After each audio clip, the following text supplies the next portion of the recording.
Hola, ¿qué tal? Buenas noches a todos. Buenas noches, buenas noches, buenas noches a toda la gente que está ahí del otro lado, sumándose a poquito. Eh, en un minutito nada más voy a estar con Carlos Gómez Sierra, charlando de algo que me parece que está muy bueno, porque se habla mucho de la realidad, de la actualidad, de dónde estamos parados, pero también es cierto que hay distintas áreas a tener en cuenta dentro de esta pandemia y dentro de lo que significa el coronavirus.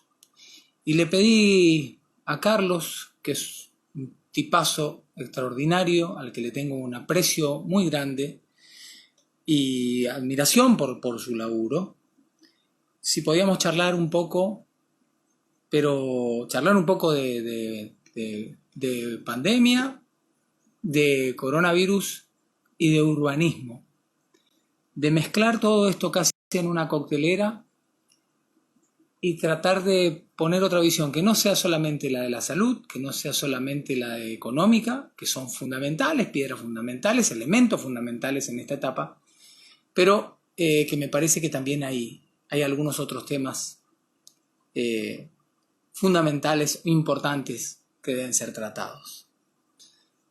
Así que voy a ver si lo ubico a Carlos, que logremos hacer el enlace con él y de ser así en instantes nada más. Tampoco me pidan que me acelere, porque Carlos sí es un hombre de tecnología, yo no lo soy. Así que, rastreándolo como estoy, me faltaría que él es. Ahora ya lo tengo, ¿no? Ubicado. A ver, Carlos, si me ves, si logras saludarme, Carlos, del otro lado, así, te tengo ahí más cerquita, estoy, bueno, ahora sí, ¿no?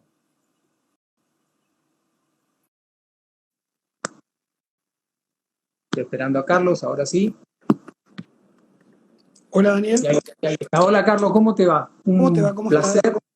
enorme, en serio un gusto muy grande, gracias por el tiempo, por tu amabilidad, por tu generosidad de siempre, y porque cuando te planteé esto no dudaste ni un solo momento, aún sin saber de qué íbamos a hablar, que eso está bueno ya de entrada, ¿no? Que uno sepa que en tiempos solidarios, que sepa que siempre cuenta con la otra persona sin importar qué hay en el detrás. Y eso habla del tipo de persona que sos. Así que desde ya, Bueno, agradecido por eso.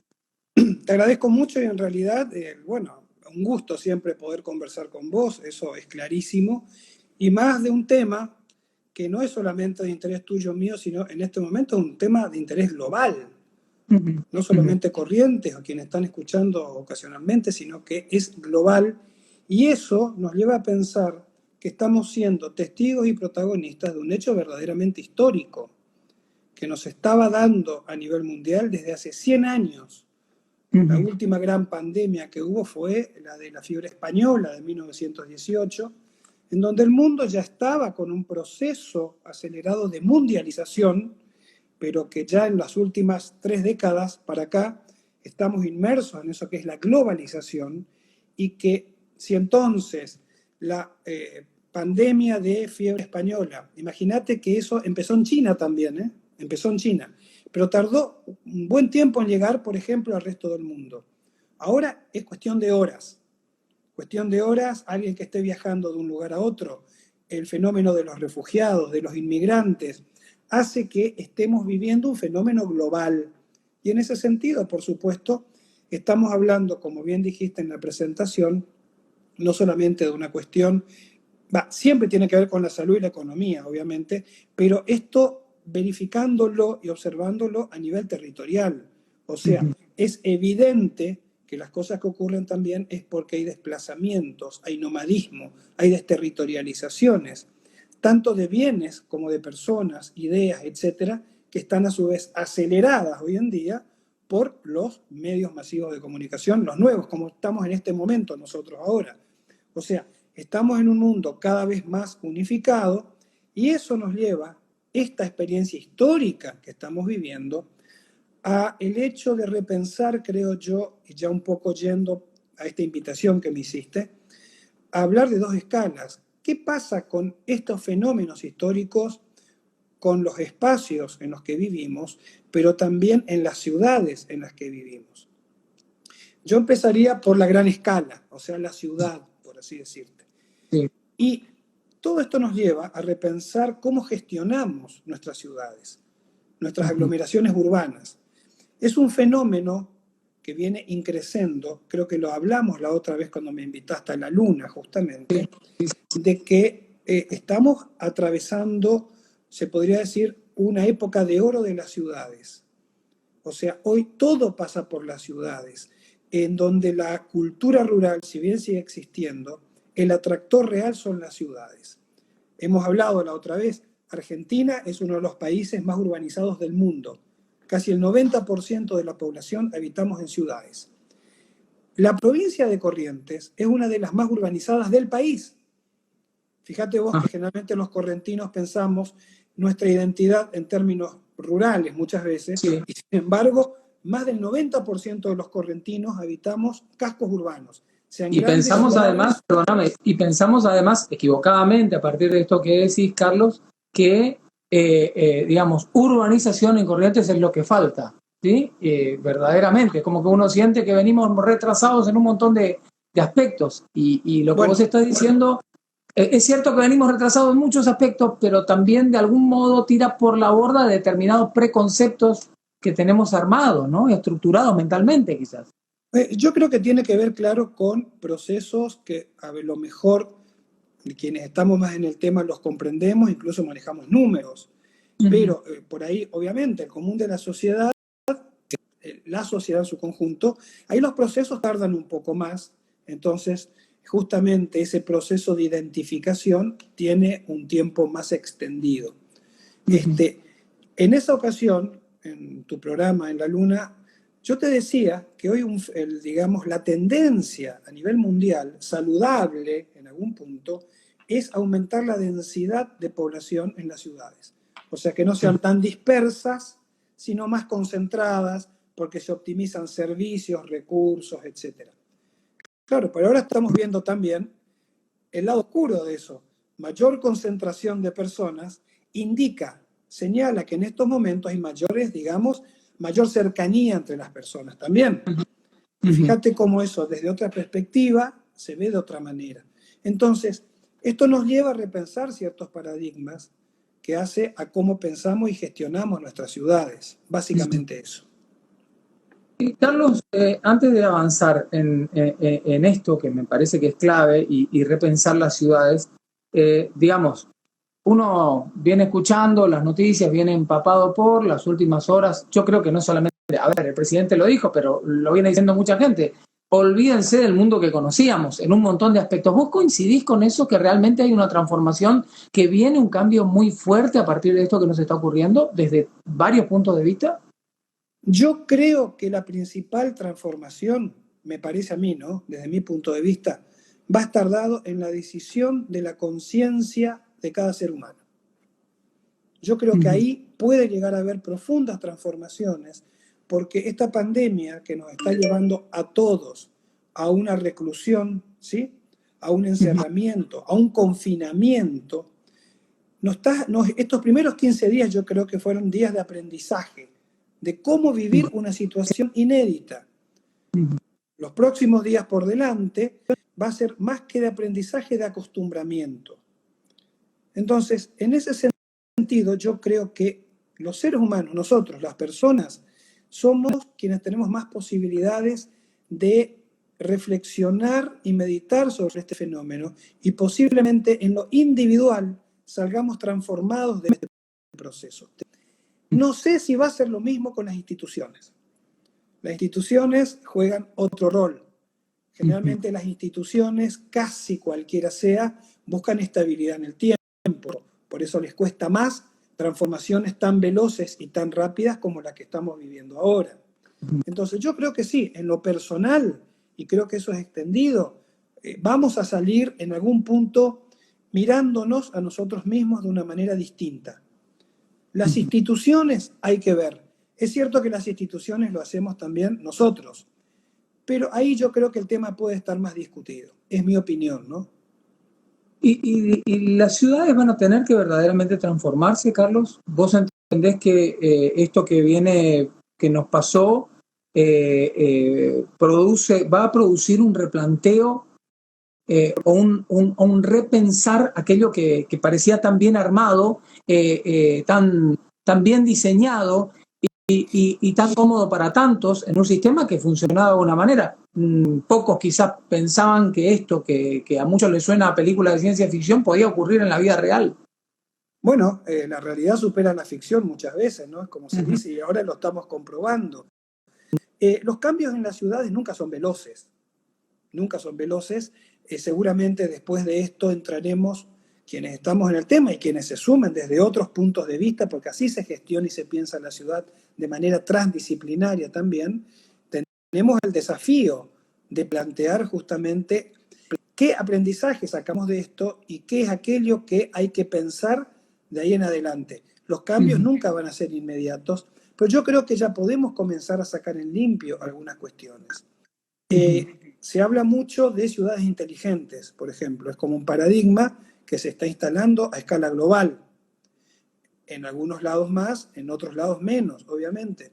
Sin embargo, esto nos hace dar cuenta que todavía tenemos que replantearnos cuestiones básicas, como cómo resolvemos la provisión de agua potable, cómo producimos en las ciudades cada vez más numerosas alimentos para todos. ¿Los espacios verdes que tenemos son suficientes? Las actividades, un poco lo planteaba esto Fabio Kelglas, el amigo Fabio Kelglas, en una nota que escribió para La Nación. ¿Cómo segregamos? Me acuerdo que él ponía las actividades riesgosas. Y este es un ejemplo claro. ¿Cómo se gestiona lo sanitario? Que hay que decirlo. Aparentemente, y al menos lo que yo lo veo y lo que me comentan de muy buena fuente, en Corrientes se está gestionando muy bien la cuestión sanitaria. Pero, por ejemplo, Corrientes, la provincia, no tiene tanto déficit en agua potable y la ciudad menos todavía en comparación a otras ciudades u otras provincias. Pero, por ejemplo, se dice siempre, hay que lavarse las manos muchas veces al día. Bueno, ¿qué pasa con quien vive en la ciudad informal, la Villa Miseria, que no tiene agua potable en su vivienda, que tiene que ir hasta una canilla comunitaria a lavarse las manos? ¿Cuántas veces al día se va a lavar la mano? ¿Cuántas veces al día? Fíjate que son pequeñas cosas, pero que tienen un enorme impacto en aquello que vos empezaste a decir, que es la salud pública, en definitiva. Salud pública y salud privada de cada uno de nosotros, ¿no? He leído por ahí, no sé si se llegó a publicar o me comentaron, ciertas actitudes casi de paranoia, de se sabe que alguien parece que tiene el coronavirus, entonces de ese departamento sacaron la basura y los vecinos se quejaron y quisieron quemar la basura. O sea, se está desatando también una especie de pánico que no debería existir, pero eso también nos lleva a pensar entonces cómo estamos gestionando la disposición final de nuestros residuos urbanos. ¿Se entiende? Sí, perfectamente. O sea, son temas que tienen que ver con la ciudad, con la manera de gestionar la ciudad y que tienen una relación y un impacto directo con lo que nos está sucediendo ahora, ¿no?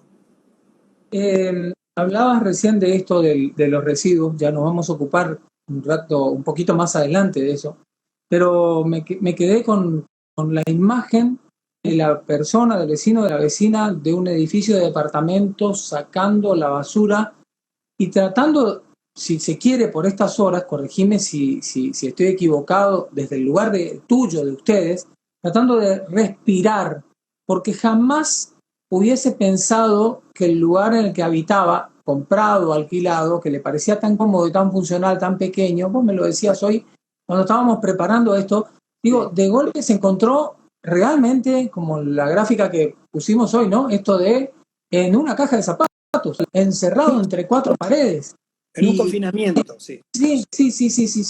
Pero esto también es un poco, Carlos, una tendencia, no sé si ocurre a nivel mundial, pero uno lo ve en el andar cotidiano por esta ciudad, que se demuele algo, en algún momento hemos charlado de esto también, se demuele algo, automáticamente va a un edificio, digamos. Y no importa si las medidas son las justas y necesarias, total, la gente anda de tránsito. Pero acá ya no hay tránsito, aquí no hay manera de, ¿sí?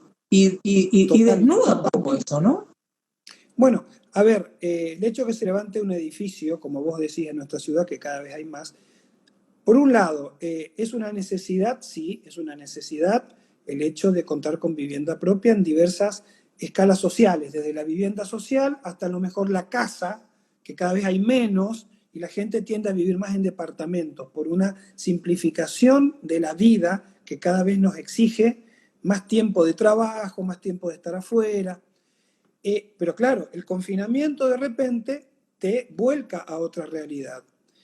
Cuando eso preparábamos, hoy yo me estaba acordando de una serie de notas que no está pasando tanto acá en Corrientes, pero sí mucho en Buenos Aires y mucho más en Europa, que hay una tendencia muy marketinera, por otro lado también, a decir, bueno, si sos joven y podés comprarte algo, están eso que se llaman los monoambientes, total, con altísimo diseño, muy buena tecnología, en donde los muebles se mueven, se sacan, se doblan contra las paredes, y es vivir en 18 metros cuadrados.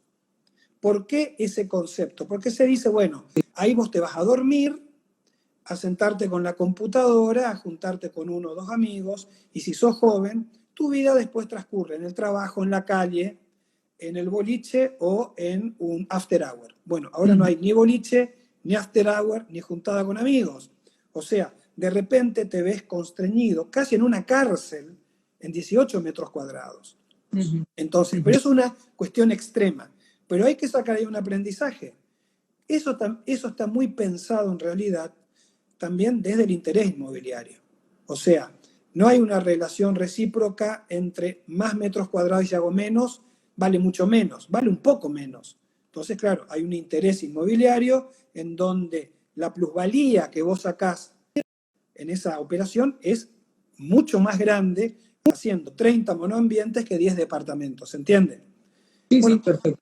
esas son las cuestiones que tenemos que los arquitectos y también los funcionarios públicos pensar conjuntamente. Y digo arquitectos, ingenieros, las inmobiliarias, las empresas constructoras. O sea, un edificio que vos ves levantado no es solamente un proyecto y un constructor. Los proveedores, o sea, es un complejo en donde se articulan centenares de personas, gente que trabaja e intereses también. Y eso es lo que hay que repensar, porque vos decís, te encontrás confinado, por ponerle un término así extremo. Ahora, una cosa es, a ver, como me está pasando a mí, vamos a personalizar. Yo la cuarentena la estoy haciendo solo en mi departamento, ¿ok? Pero es un departamento de 80 metros cuadrados. Ahora, distinto sería el mismo departamento, una familia, matrimonio con 3 hijos. ¿Qué hacemos? ¿Cómo nos arreglamos? O sea, no es solamente la cantidad de metros cuadrados, sino la configuración también de cuánta gente vive en un determinado departamento. Y eso tiene que ser pensado desde el diseño. Hubo toda una tendencia cada vez más acentuada a decir, ¿para qué vamos a poner balcones si nadie los usa? Bueno, quien ahora tiene un balcón, en este momento, ese balcón vale más que todo el departamento junto, porque es lo que te está permitiendo respirar, ¿se entiende? Sí, perfectamente. Muy Ahora, distinto. Carlos, repensar es pensar para atrás, a ver si me explico, ¿no? Porque yo comparo, a vos cuando hablabas de esto, del espacio en el que estás y de cómo hoy son los edificios de departamentos, yo viví durante muchos años en un edificio de departamentos de Corrientes, en 2 edificios de departamentos, y ahora estoy en una casa y no sabés lo que amo estar en este momento adentro de una casa que tiene patio, que mis hijos pueden estar, que podemos, ponías el ejemplo y nosotros somos 5 en matrimonio y los tres chicos. Sí. Pero digo, el departamento, el último en el que estuve, es una construcción, calculo yo que de, no sé, los años 80, y el edificio como tal era, en sí tenía otras características, y los departamentos tenían una amplitud tal que te permitían de alguna manera poder hacer lo tuyo, y que los chicos puedan estar y no haya un choque permanente de eso que he visto a muchos amigos que han invertido hasta lo que no tienen por lugares que son, pueden ser prácticos para esa vida cotidiana, pero son tan pequeños. Digo, ¿cómo se arreglan para? Bueno, no estamos nunca, venimos a dormir. Y como decíamos, te encontrás con esta realidad hoy. Pero digo, el repensar implica por ahí también desde la construcción, desde la arquitectura, desde la ingeniería, desde las empresas constructoras, mirar un poquitito cómo éramos, o es empezar a visualizar o visionar algo que hasta el día de hoy se desconoce. Siempre es bueno aprender de las experiencias, es lo que estamos diciendo justamente en esta charla. O sea, esta experiencia inédita que estamos viviendo nos está llevando a reflexionar y a meditar sobre nuestras propias vidas individuales y nuestras vidas comunitarias, nuestras vidas en sociedad. Y las únicas referencias que podemos tener no es el futuro, es el presente y el pasado. Entonces, obviamente, el pasado siempre tiene que ser una fuente de aprendizaje. Como siempre digo, no de copia, porque la dinámica de la vida propia, tanto privada como en sociedad, cambia. O sea, yo entiendo lo que querés decir, pero volver a pensar, por ejemplo, departamentos un poco más grandes, con espacios en donde una familia pueda aislarse uno del otro, que es saludable y necesario. Habrás visto que ahora circulan muchos memes, ¿no? Muchos memes de el marido con la mujer con el marido, socorro y todo eso, que son memes, obviamente. Pero ahí hay un trasfondo de la necesidad de espacios, cuando se convive en familia, en donde cada uno, en mayor o menor medida, pueda tener su momento de soledad. Una soledad sana, ¿sí? De ensimismamiento en uno mismo para poder convivir mejor. Bueno, yo creo que ahora, dependiendo, como dijimos, de la configuración, una cosa es que vivas solo, que vivas con tu pareja, que vivas con un hijo o que vivas en una familia de 6 integrantes, va a depender de dónde estás viviendo. Ese es el aprendizaje que tenemos que sacar ahora, que haya una modificación absoluta y decir, volvamos a un pasado y que todos vivamos en casa. Hay una cuestión que es práctica que te digo ya es imposible. La ciudad de Corrientes ya no tiene más tierra urbana, no existe más, no hay más tierra urbana. Entonces, también, ¿por qué se levantan edificios de departamento? Porque no hay más tierra. Ya no existe la posibilidad de una ciudad que se siga extendiendo. Sí existe, y eso lo vemos cotidianamente, vos tenés amigos, yo tengo amigos que van a vivir a Santa Ana, van a vivir a Riachuelo, al Sombrero, a Paso de la Patria, y cada vez se está extendiendo más la distancia de quien sale de esta ciudad para vivir en otro lado. O sea, estamos viviendo también ya en otra escala lo que pasa en otras ciudades más grandes. O sea, estamos viviendo de manera ya en una conurbación metropolitana. Ya cada vez es más común que ir a tu trabajo viniendo a la ciudad. Bueno, estás viviendo en el Sombrero y bueno, tenés media hora para ir, otra media hora para volver, Santa Ana lo mismo, cada vez más tráfico. Entonces, pensar en modificar radicalmente, volver a un pasado de la casa individual de 100 o 200 metros cuadrados por familia, y la ciudad ya no tiene esa tierra de soporte para eso, es imposible. Entonces, ahí es donde tiene que aparecer la creatividad conjunta de arquitectos, ingenieros, la academia, las facultades, conversar con las cámaras inmobiliarias, con las cámaras que sea un aprendizaje de esto. Algo se tiene que modificar. Buscar mayor flexibilidad de espacios únicos que puedan subdividirse, buscar espacios exteriores, o sea, yo siempre planteé, acá no necesitamos balconcitos de 1 metro. Hay una cosa que hay que hacer acá, necesitamos balcones de un ancho de 2 metros menos. Es necesario, pero no solamente ahora por la pandemia, siempre. O sea, hay cuestiones que evidentemente hay que ajustar, sin duda. Le vamos a pedir también a los que están del otro lado, Carlos, si te parece, porque yo tengo la suerte de poder estar preguntándote, pero por ahí hay mucha gente que quiere aprovecharte, y si quieren dejar ahí sus preguntas, las vamos a estar haciendo, o sus comentarios, que hay mucha gente que te está saludando y que se está dando el gusto de poder cerrar este día con tus palabras. Me quedo ahí con, por ejemplo, Leonor, que dice que hablaba de Santa Catalina, por ejemplo, ¿no? Que es un lugar para expandirse, pero bueno, evidentemente hay que replantear un montón. Y hoy también te decía que no solamente este tiempo deja esa desnudez de la que hablabas vos, estas cajas de zapatos que habíamos puesto como ejemplo, digo que también hay que ver si estamos más allá de tu profesión, digo, en el día a día, si estamos preparados para un 24x24 con las personas que hemos elegido que nos acompañen en la vida, ¿no? Porque ese es otro tema también. Es que estas situaciones que son impensadas y que no forman parte de la configuración que uno hace a nivel personal, a nivel espiritual, son inéditas. Por eso el proceso que estamos atravesando es interesantísimo, en donde no hay que ver solamente, bueno, la preocupación que uno puede tener de todo esto, la preocupación por su familia, sus seres queridos, es lógico, sino también qué aprendizaje en lo personal saca cada uno, con los seres que lo rodean. O sea, esto también no es un tema, no es solamente un gran problema, es una gran oportunidad. O sea, por ejemplo, yo te soy sincero, yo hace casi 15, 20 días que no veo televisión. Te soy sincero. Que no veo televisión, que no veo televisión. Si querés, después hablamos incluso cómo pasé estos días, yo, ¿no?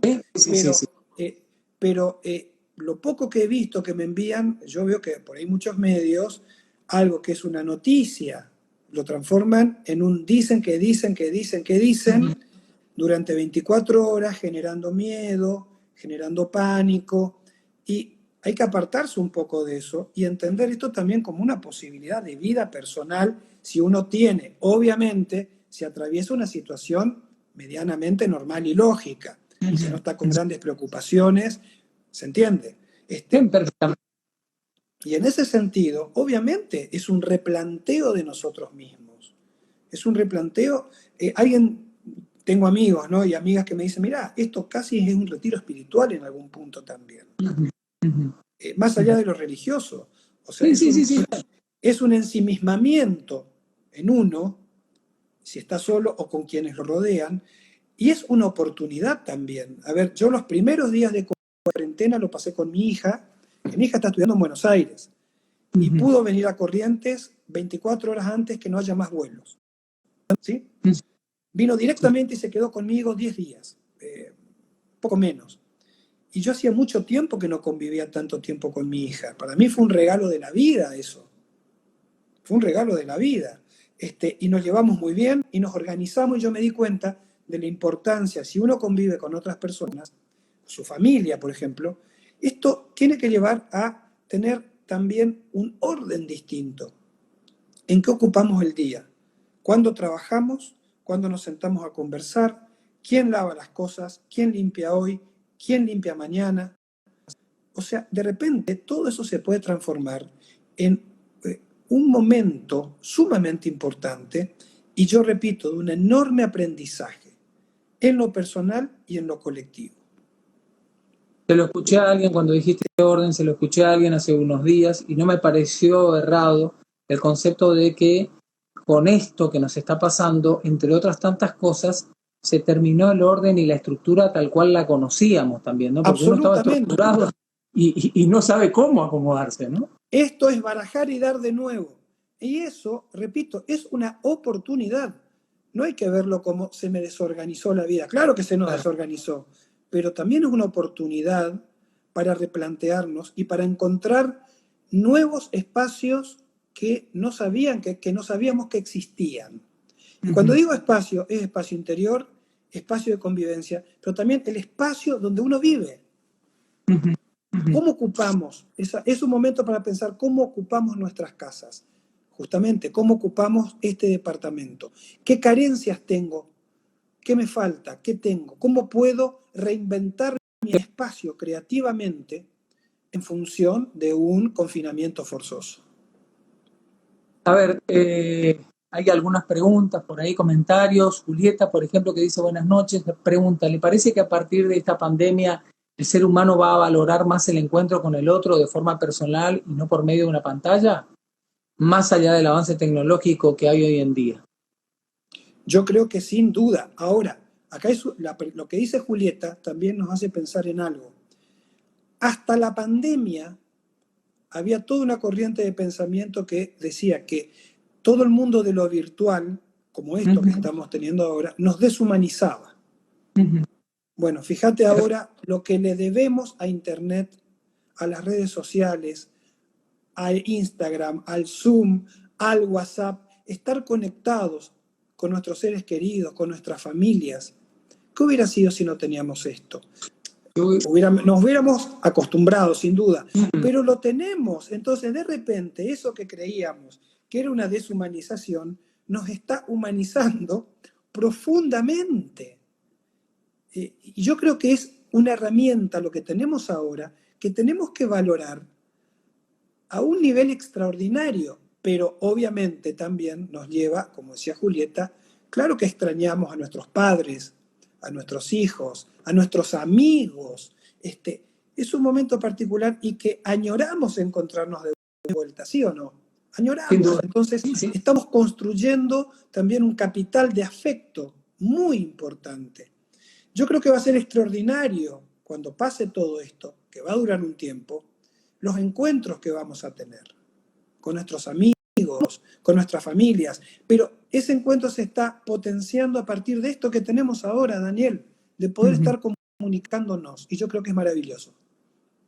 Carlos, esto también, si quiere podemos poner de ejemplo nuestro pueblo, pero creo que pasa más incluso en tantas otras ciudades, pero esto también ha dejado al descubierto ese verdadero déficit habitacional que existe en sectores sobre todo más vulnerables, porque cuando uno ve imágenes de lo que está pasando en determinados sitios, vos hoy hablabas de cómo se va a lavar las manos a alguien que no tiene ni siquiera agua corriente, pero también hay que ver el lugar en donde vive y cuántos viven en ese lugarcito, ¿no? Totalmente. Está comprobado, porque he leído, eso es un tema que últimamente lo estoy siguiendo, que quienes más riesgo atraviesan una circunstancia como esta, son justamente los sectores sociales más vulnerables. Justamente por los déficits sanitarios, por el hacinamiento habitacional, por el hecho de que muy posiblemente sectores sociales, si no trabajan, no comen ese día. Diferente es quien puede tener un capital, quien puede trabajar a distancia, pero ¿qué pasa con quien no trabaja ese día y no come? O sea, esto va a pegar más duro, obviamente, a los sectores sociales más vulnerables. Repito, por el hacinamiento, por la falta de cualificación habitacional, pero cuidado, es un fenómeno que no es nuevo, no lo estoy justificando, ni mucho menos. Esto debe llevarnos a incrementar justamente el esfuerzo para que esto, y ahí sigue el aprendizaje, podamos avanzar más rápido. Pero también hay que decir algo, que no tiene que ver con la pandemia, sino con las dinámicas urbanas y sociales. Déficit habitacional va a existir siempre. Y no lo estoy justificando, cuidado, que no se malinterprete. ¿Por qué? Y porque nos casamos y tenemos hijos, y los hijos se ponen grandes y se van de la casa y quieren vivir solos. O sea, siempre va a haber una demanda habitacional. Eso está claro. Pero claro, ahí nuevamente los sectores más vulnerables y más desprotegidos son aquellos que están atravesando mayores, digamos, penurias económicas. Déjame que miramos un poquito, a ver, hay más.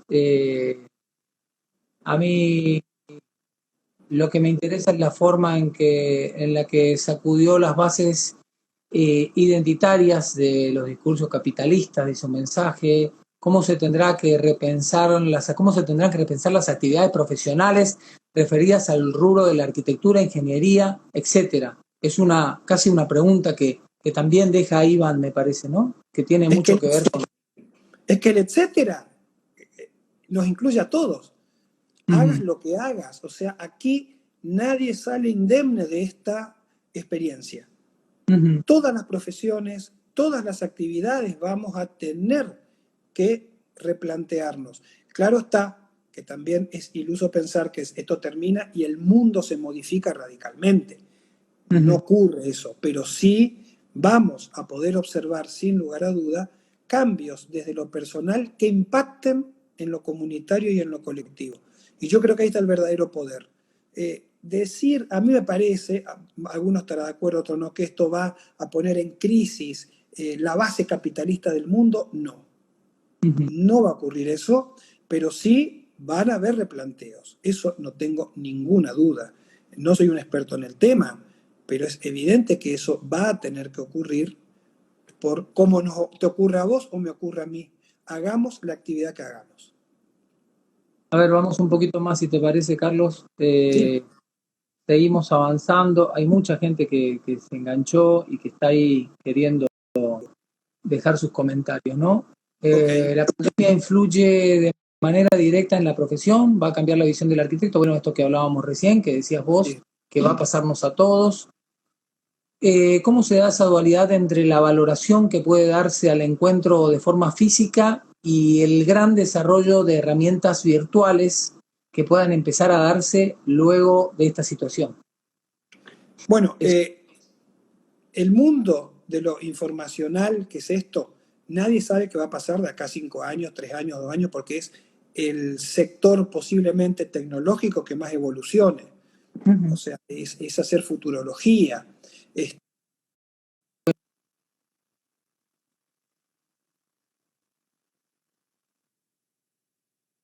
Van a haber cambios, sin ninguna duda, pero no sabemos cómo. Pero volvemos un poco ese comentario, esa pregunta que te hacen a lo que ya comentábamos también recién, ¿no?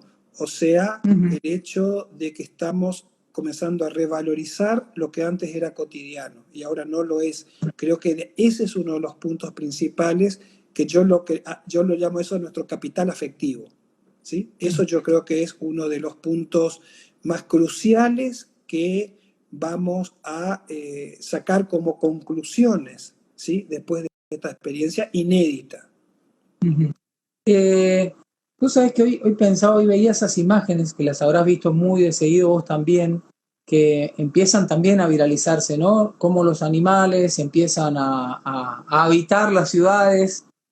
Algunas son reales, otras no, pero la verdad es que hay mucha sorpresa en muchos lugares. Ayer escuchaba un comentarista de una cadena internacional que decía que estaba en Londres y decía, aquí a la noche ya empieza a ser común cruzarse con algún que otro lobo, pero real, no viene a hacerte nada, pero digo, así como pasa con la naturaleza, o en todo caso, así como pasa con el mundo animal, si uno tuviera la suerte, la posibilidad de escaparse unos minutos de esa cuarentena y se fuese a su ciudad, a su pueblo, creo que se maravillaría con cosas que en su vida vio del lugar del lugar que habita, ¿no? Las carencias, cuando aparecen, es lo que te hace valorizar aquello que antes vos lo tomabas como cotidiano, normal, ya no lo mirabas más, era una cosa aburrida. Y bueno, ahora estamos atravesando ese proceso de revalorización de aquello que lo tomábamos como, bueno, esto ya está, siempre va a ser así, nada va a cambiar. No, mirá, la historia. Mirá, hoy se hablaba del capitalismo, ¿no? O una crítica al capitalismo. Yo creo que ahora, en el sistema hipercapitalista que estamos, nunca tuvo más presencia algunas máximas de Karl Marx, del propio Marx, cuando dice que la historia la hacemos nosotros.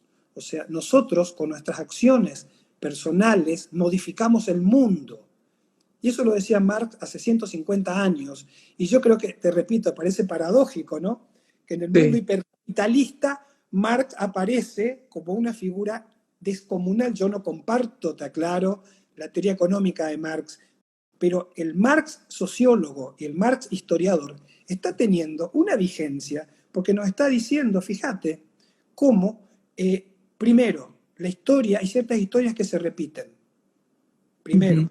y de esto se sale con las fuerzas nuestras, con las fuerzas individuales, ¿sí? Y eso un poco está en la base de la sociología o la filosofía o la base histórica que plantea Marx. Y es paradójico y me parece fantástico también, ¿no?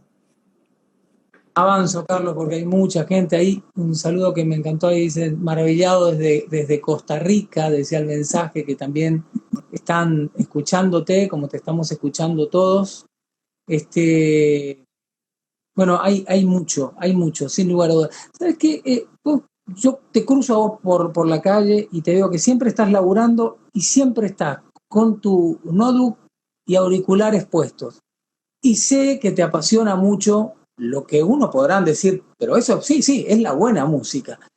¿Es la manera, es el apoyo que estás teniendo en este retiro? ¿Es al mismo tiempo poder disfrutar y descubrir algunas cosas? ¿Eso también te está pasando hoy? ¿Con eso que 100%, evidentemente te apasiona? 100%, 100%. Hoy me encontré con un texto que yo había guardado hace 3 años, que me pareció Uh-huh. fantástico, de un periodista que escribe en La Nación, que es Héctor Guyot. No sé si Uh-huh. seguramente lo ubicas. Sí, sí, sí, sí, sí. Guardé un artículo de él, hace 3 años, me olvidé que lo tenía en la computadora. Hoy lo vi y lo subí a mi muro de Facebook, porque eso que puso hace 3 años es lo que está, eh, es el espejo en el cual me estoy mirando ahora. Uh-huh. Ahora si querés, que lo tengo abierto justamente acá, son 4 renglones, te lo puedo Dale, leer, dale. porque lo dice incluso mejor a como lo puedo decir yo. ¿Me permitís entonces? Dale, sí, sí, sí, Carlos, por favor. Perfecto. ¿Qué dijo Guyot en esta nota de hace 3 años para La Nación? Dijo, y dice, cuando busco quitarme de encima la multitud de voces que nos asedian, escucho solo una, no cualquiera, una que pueda darme el silencio necesario para recuperar la mía. Cada cual tendrá su modo de regresar a su centro. Los míos, y no pretendo ser original, dice, son la música y los libros. Vuelvo a ellos como una manera de contrarrestar la aceleración y el ruido constante del mundo, del que por supuesto formo parte. Vuelvo a ellos como un acto de resistencia, para que no me tape el polvo de lo efímero. Vuelvo a ellos porque también es un enorme placer. Fíjate vos que de casualidad, de puro azar, esto me lo encontré nuevamente y dije, y bueno, es lo que me está pasando a mí. Yo te decía, no miro televisión, pero no por ser un reaccionario ni un revolucionario. Se me volvió algo muy tóxico, particularmente a mí. Y sin Uh-huh. embargo, escucho mucha música y, está claro, esto ya en lo personal, creo que jamás trabajé tanto en mi vida como estos últimos 15 o 20 días. Nunca. Eh, Plantear, vos sabés que yo soy docente y profesor universitario, investigador, plantear lo que veníamos haciendo desde años, dictar clases para muchos alumnos, de repente, bueno, ¿cómo hacemos? Se pasó al mundo de lo virtual. Y de repente, lo virtual nuevamente es lo que nos permite hacer eso, pero fue replantear no solamente cómo lo hacemos, sino cómo comunicamos la misma información y conocimiento que antes lo hacíamos de otra manera. O sea, un ejercicio intelectual fantástico, fenomenal, un ejercicio mental que, bueno, aquí está y la verdad que lo disfruto. Y no sé, posiblemente te pasa a vos o a mucha gente, Sí, hemos perdido casi la noción de los horarios. Este, sin duda. y entonces yo me veo de repente trabajando hasta horas extrañísimas. Anoche estuve hasta las 4 de la mañana subiendo una clase justamente, porque quería terminarla, y dije, bueno, hoy voy a dormir un poco más. No, me desperté a las 7 ya y seguí, o sea, Tengo los horarios totalmente trastocados, creo que nos pasa a muchos, pero yo miro para atrás estos 15, 20 días, a mí me pasaron como una exhalación, me pasaron rapidísimo, muy rápido, primero por haber estado con mi hija y después porque también, hasta el día de hoy seguiré, con mucho trabajo. Entonces, bueno, fue mi manera de atravesar esta experiencia y siempre con música de fondo, claro está. A ver si se entiende, ¿no? Porque algunos van a decir, pero ¿cómo se te ocurre decir tal cosa? Pero a partir de lo que vos decís, Carlos, ¿no será que va a llegar un día en el que todo se normalice y extrañemos la cuarentena? Porque este retiro espiritual siempre es necesario para todos, ¿no? Yo creo que algo vamos a extrañar. Yo creo que algo, si lo tomamos esto de una manera positiva, algo lo vamos a extrañar. Sí, no tengo dudas. Si querés lo hablamos cuando todo esto termine, pero yo no tengo dudas de que sí vamos a sacar cosas que vamos a extrañar, algunas cuestiones de esta coyuntura también. Sin duda, sin dudas. Nos debería servir para radicalizar el gran problema que conlleva la falta de espacio en un sistema de salud, dice un comentario. Atanasov dice, por ejemplo, la aglomeración de personas en canchas de fútbol, edificios de estaciones, todo eso se va a replantear sin duda también, ¿no? Hoy yo seguía una radio, tengo un rato del día en el que me dedico a correr gracias a que tengo un patio. Entonces, y me dedico a escuchar un poco, y escucho un par de radios de Buenos Aires, y como trato de no contaminarme, elijo por ahí, o alguna radio que tiene solamente música, o alguna en la que están comentando principalmente, por ejemplo, deporte, que me gusta mucho. Y entonces decían, no, pero ojo que hablaban de cómo se va a replantear este negocio del fútbol y demás, y decían, ojo que una cosa es lo que reciban de la televisión, pero olvídense de tantos espectadores. Hay gente que ya está empezando a mirar cómo se van a separar las butacas de las canchas, cómo se van a separar las butacas en los cines. Va a haber un rediseño absolutamente de todo, ¿no? Todo, por eso nadie va a salir, lo que yo te decía, indemne de esta experiencia.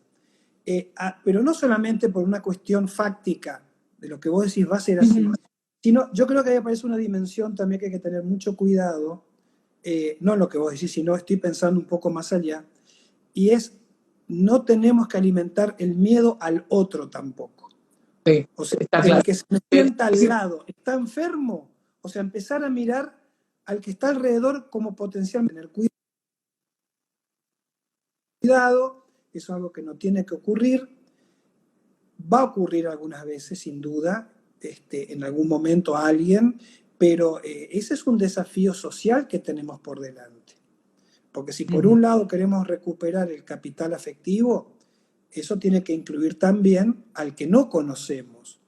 No discriminar ante el desconocimiento a alguien, ante la duda de porque no lo conozco puede estar infectado. No, hay que tener mucho cuidado también con eso, yo creo, ¿no?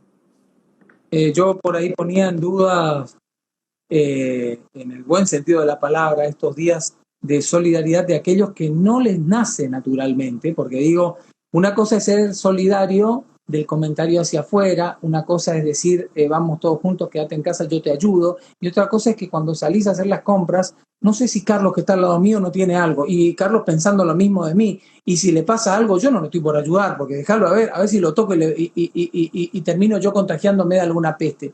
Entonces, con un amigo, con alguien que conocemos los dos mucho, con Alberto Medina, hace unas noches estábamos hablando de esto y le decía, ojo que esto expone lo mejor de nosotros, pero ojo que también puede exponer lo peor de nosotros. Sin dudas, sin dudas.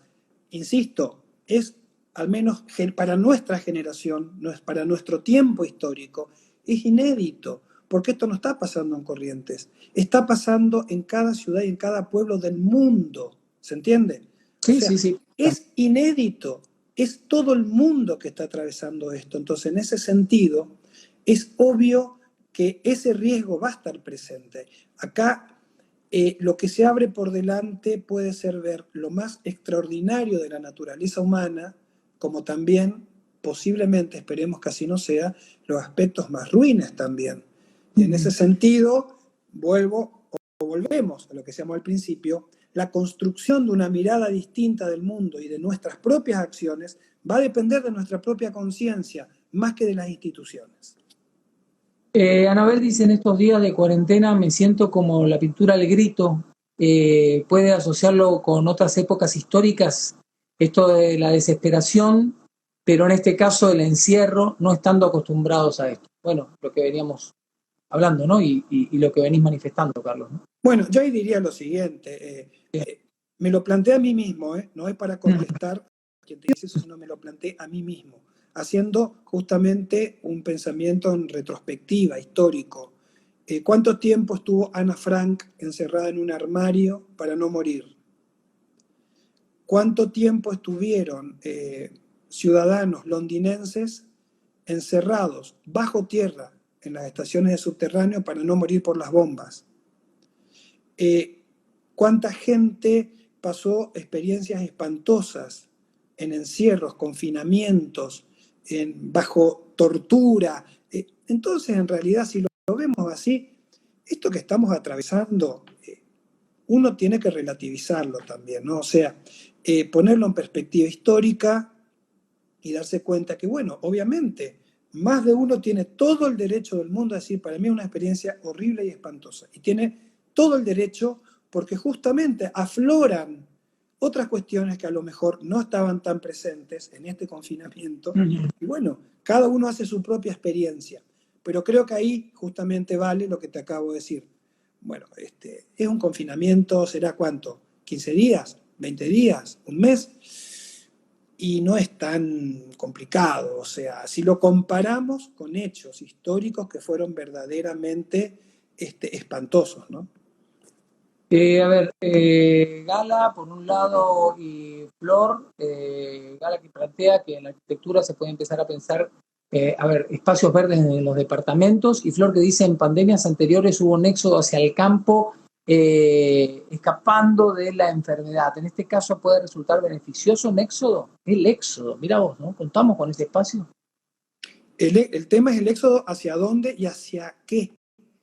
O sea, si uno tuviera, por ahí lo hace. Por ahí hay gente que vive en un departamento, pero tiene también una casa de fin de semana y que justo antes de la cuarentena dijo, mira, no nos quedemos en el departamento, vamos a la casa de fin de semana y nos quedamos allá. Yo te aseguro que habrá habido un importante número de gente que hizo eso, de personas, y bueno, llamémosle un éxodo, y más o menos, es una oportunidad. Mientras tanto, bueno, los que no hicimos el éxodo, porque no podemos, estamos atravesándola como podemos, ¿no? Considera que, dice Gabriel Echeverría, considera que se replantea también los límites, las fronteras, como reminiscencia de las ciudades amuralladas. Yo creo que estamos, bueno, es interesantísimo eso. Estamos viviendo en ciudades amuralladas, con murallas invisibles, murallas gestionadas, llamémosle, ¿no? Un poco ese debate que se abrió entre Corrientes Chaco, ¿no?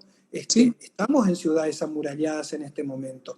Y en algunos casos con murallas concretas. Hemos visto que algunas localidades del interior movieron retroexcavadoras, levantaron barricadas en la entrada del pueblo y dijeron acá no entra ni sale nadie. O sea, eso nos emparenta mucho en lo conceptual a ciudades de la Edad Media.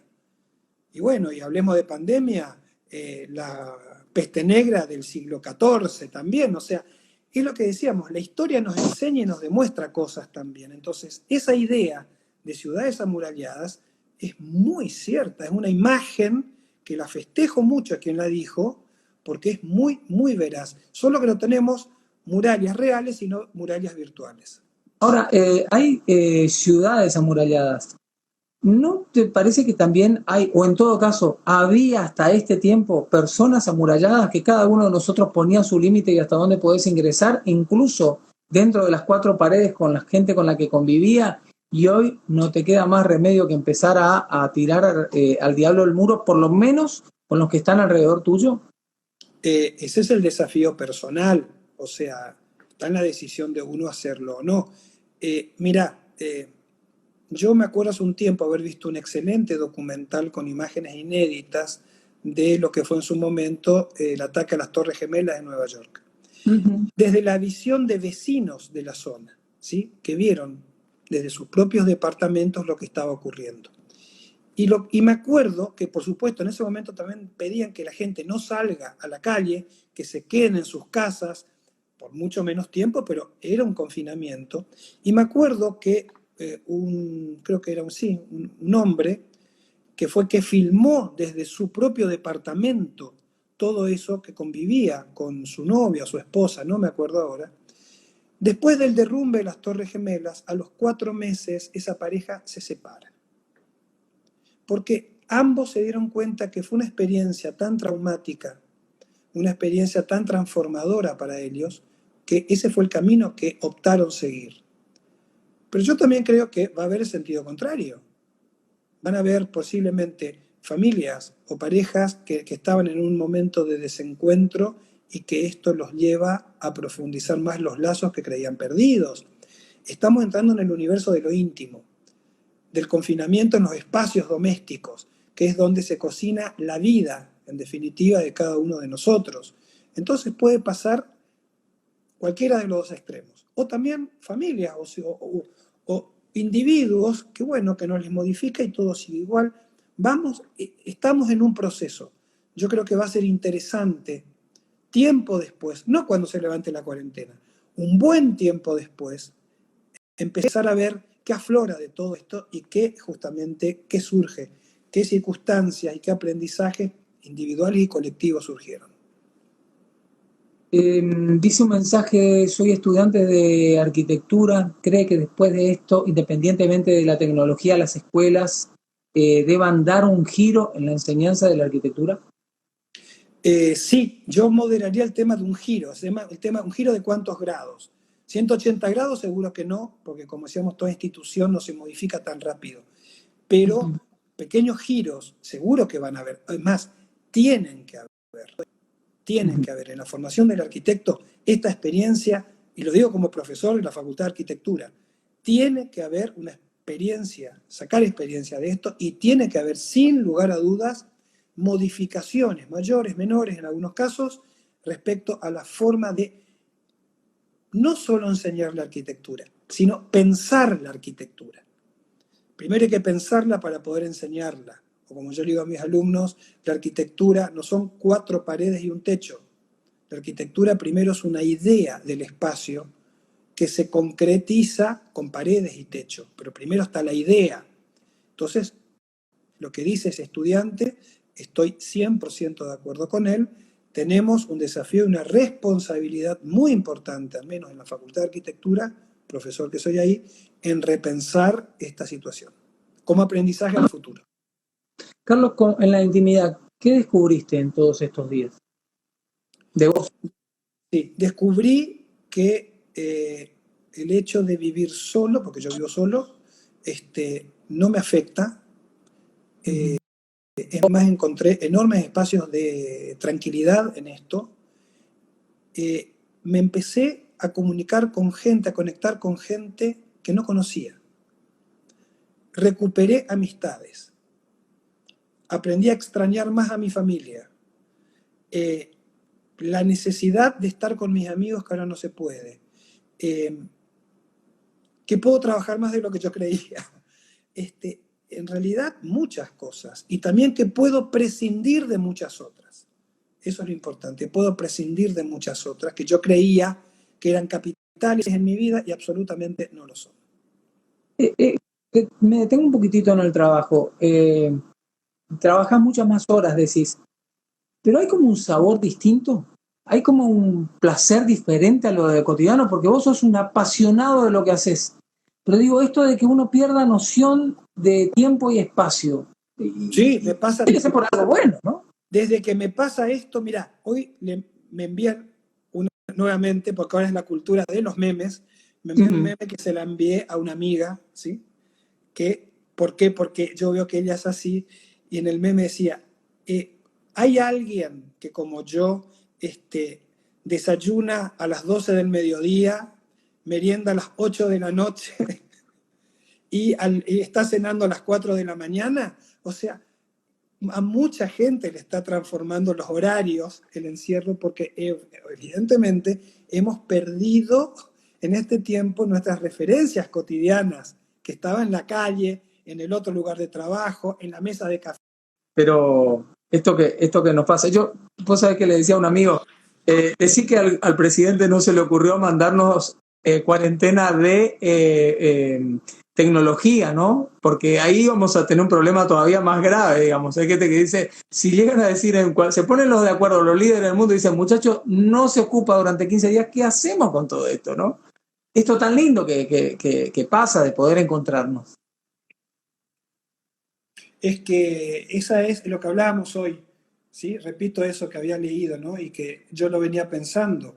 No la deshumanización de las redes sociales, que la verdadera relación no está ahí, está en lo personal. Y sí es cierto, pero mirá cómo nos está salvando precisamente esta virtualidad, ¿no? Nos está salvando la vida realmente a mucha gente, yo creo, ¿no?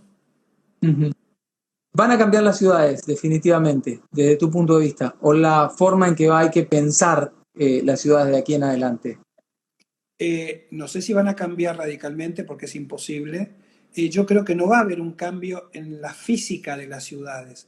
Lo que tiene que haber un cambio es en la tecnología informacional como esta, cómo va a modificar las ciudades y tener también mayor gestión de las ciudades, en lo que hace a los servicios básicos, como decíamos al principio.